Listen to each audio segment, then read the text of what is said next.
اللهم صل على سيدنا محمد نبينا شفيعنا مولانا محمد اللهم صل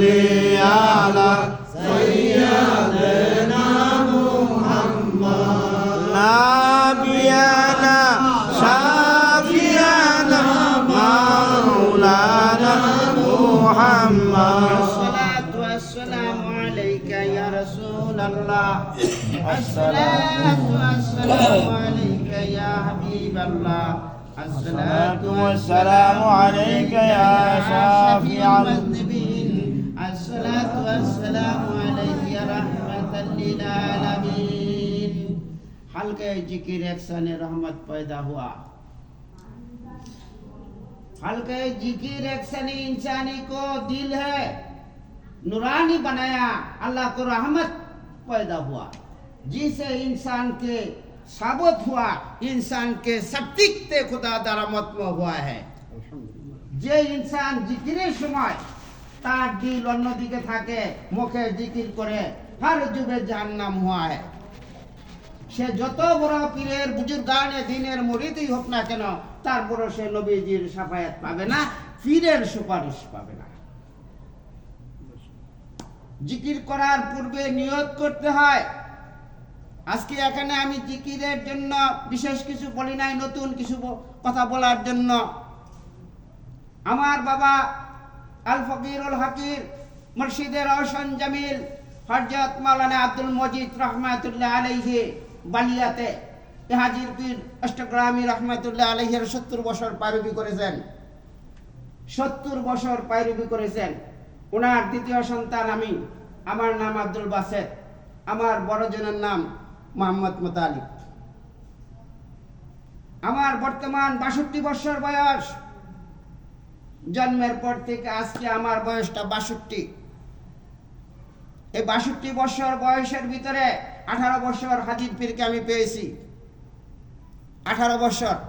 ওই জ্ঞানের মাধ্যমে আমি হাজির পীর রহমাতুল্লাহ আলাইহির পক্ষ থেকে এখনো জাহিরি বাতিনি অনেক ইলম প্রাপ্ত হয়ে থাকি এখন আমি অনেক ইলম প্রাপ্ত হয়ে থাকি বিগত 40 বছর পর ইব্রাহিম এখানে আছে তাকে বলছিলাম বাবা কি গোলামি করো হাজির পীরের সাথে দর্শন হয় না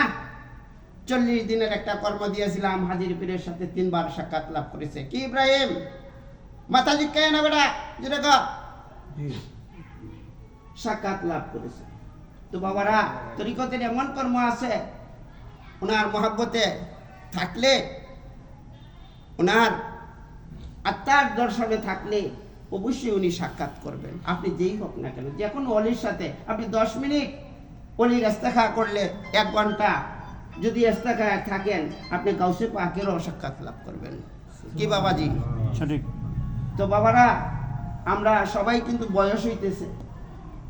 আমরা যদি মনে করি অমুকে অমুক অমুকে অমুক কিছু লাভ হবে না আর যুবা সমস্ত কিছুই তল হয়ে যাবে একদিন হারকে হালাত আমাদের এই হালাত থাকবে না হারকে যুবা আমাদের এই ক্ষমতা থাকবে না আর যদি আমরা অলি আউলিয়া মহাব্বতে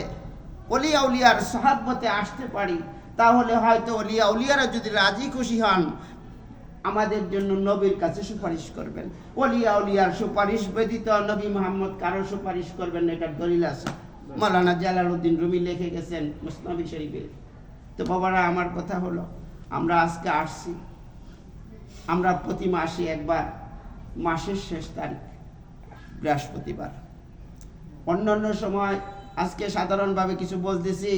আমি জিকিরের তালিম দিব হালকায় জিকির রিয়াজুল জান্নাত হালকায় জিকির কত প্রকার এবং কি কি এবং কিভাবে জিকির করতে হয় একটা কথা জেনে রাখবেন আল্লাহ তাআলা কোরআনে বলেছেন আপনার অন্তর যদি সর্বসময় আল্লাহর জিকিরে না থাকে তাহলে আপনি কাফের